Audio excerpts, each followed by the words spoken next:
अस्सलाम वालेकुम। मेरा नाम इरफान है और उम्मीद है आप सब लोग खैरियत से होंगे। आज की इस शॉर्ट सी वीडियो में हम जस्ट इस चीज को देखेंगे कि रजिस्ट्री और इंतकाल में क्या फर्क होता है और ये डॉक्यूमेंट्स किस चीज के लिए हमें जरूरत होते हैं। आपको सबसे पहले तो ये पता होना चाहिए कि रजिस्ट्री और इंतकाल दो ऐसे डॉक्यूमेंट्स हैं जो कि गवर्नमेंट ऑफ पाकिस्तान की तरफ से इशू किए जाते हैं आपकी लैंड की ओनरशिप को शो करने के लिए। यानी कि अगर आप कोई लैंड परचेज करते हैं पाकिस्तान के अंदर तो उसके अगेंस्ट जो आपको डॉक्यूमेंट्स दिए जाते हैं वो दो तरह के होते हैं, या रजिस्ट्री होती है और या इंतकाल होती है। अब इन दोनों में फर्क क्या है? बेसिकली आपकी जो ओनरशिप शो की जाती है वो रजिस्ट्री से भी और इंतकाल से भी, दोनों से आपकी ओनरशिप शो की जा सकती है और इन दोनों में कोई इतना बड़ा खास फर्क नहीं होता।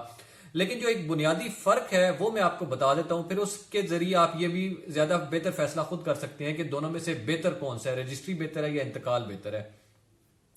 इंतकाल वो डॉक्यूमेंट है, इंतकाल का एक्चुअली ये वर्ड निकला है मुंतकिल से, यानी कि एक अगर आप जो है ना ट्रांसफर इंग्लिश में अगर हम कहें, एक बंदे के पास अगर एक लैंड की ओनरशिप है तो वो जब आपके नाम पे ट्रांसफर होती है या मुंतकिल होती है तो उसको हम इंतकाल कहते हैं, उस डॉक्यूमेंट को हम इंतकाल कहते हैं।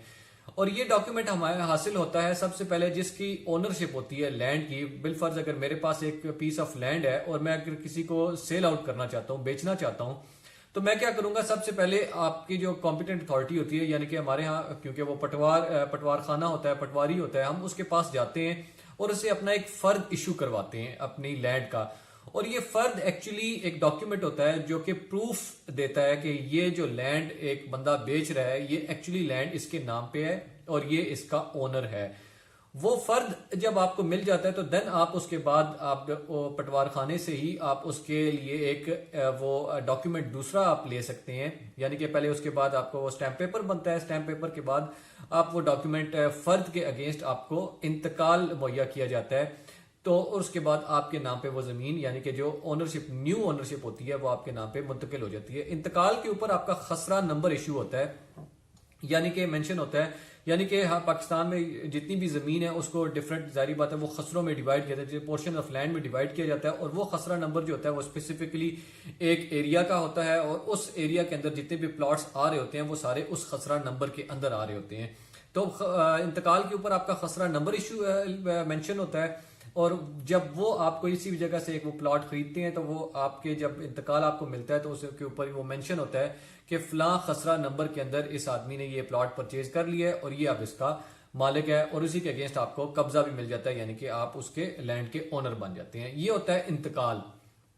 और रजिस्ट्री एक्चुअली इसी की एक मॉडिफाइड फॉर्म है, यानी कि इंतकाल की आप कह सकते हैं मजीद मॉडिफाइड फॉर्म है। रजिस्ट्री के लिए आपको तहसीलदार के सामने पेश होना पड़ता है और वहां पे जाके सेलर और परचेजर दोनों पेश होते हैं उसके सामने और अपनी जो लैंड होती है उसकी ट्रांसफर करते हैं, यानी कि सिग्नेचर एंड थंब इंप्रेशन वो देके दूसरे के नाम पे ट्रांसफर करते हैं। अब रजिस्ट्री में फर्क बुनियादी ये है कि इंतकाल के अंदर जैसा कि मैंने आपको बताया कि खसरा नंबर मेंशन होता है, यानी कि उसके ऊपर आपके डॉक्यूमेंट के ऊपर, इंतकाल के ऊपर, इंतकाल वाले डॉक्यूमेंट के ऊपर। जबकि रजिस्ट्री के अंदर आपका यानी कि डिमार्केशन होती है प्रॉपरली आपकी लैंड की, यानी कि एक अगर जो प्लॉट आपने खरीदा है वो उस खसरा नंबर के अंदर जो आ रहा है उसके ऊपर पूरी जो है ना उसके हदूद अरबा जिसको हम कहते हैं कि वो पूरा मेंशन किया जाता है कि इस प्लॉट के सामने फलां प्लॉट है, इसके साइड पे ये वाला प्लॉट है, यानी कि राइट साइड पे ये है, शुमाल पे ये है, जनूब पे ये है, बैक पे ये है, कोई एक मस्जिद है या कोई भी और आगे पीछे जितने भी जो है ना उसकी वो जगह होती है, यानी कि कंप्लीट डिमार्केशन होके उसकी लैंड की आपको वो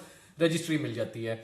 तो ये होता है दोनों में फर्क। रजिस्ट्री के अंदर आपकी लैंड की प्रॉपरली डिमार्केशन होती है, यानी कि आपको एक खसरा के अंदर अगर 15 प्लॉट हैं तो उस 15 प्लॉट्स में से जो एग्जैक्टली आपका प्लॉट है आपको उसका डिमार्केशन मिलेगी रजिस्ट्री के अंदर। लेकिन इंतकाल के अंदर एक खसरा के अंदर अगर 15 प्लॉट्स हैं तो आपके पास जस्ट वो खसरा नंबर होगा और आप उस जो भी आपके पास प्लॉट होगा आप उसने उस पर कब्जा यानी कि आपके पास होगा, आप उस पर आप घर बना सकते हैं जो भी है, लेकिन आपका डिमार्केशन प्रॉपरली उस प्लॉट की नहीं हुई होगी। मैं इंशाल्लाह प्रॉपर्टी से रिलेटेड, रियल एस्टेट से रिलेटेड आपको मजीद इस तरह की इंफॉर्मेटिव वीडियो पहुंचाता रहूंगा। काइंडली आप हमारे चैनल को सब्सक्राइब कर लें। इंशाल्लाह रावलपिंडी इस्लामाबाद के जितने भी ऑथेंटिक हाउसिंग प्रोजेक्ट्स हैं और प्रॉपर्टी से रिलेटेड जितनी भी आप कह सकते हैं डेवलपमेंट हो रही है, मैं उसके बारे में आपको प्रॉपरली गाइड करता रहूंगा।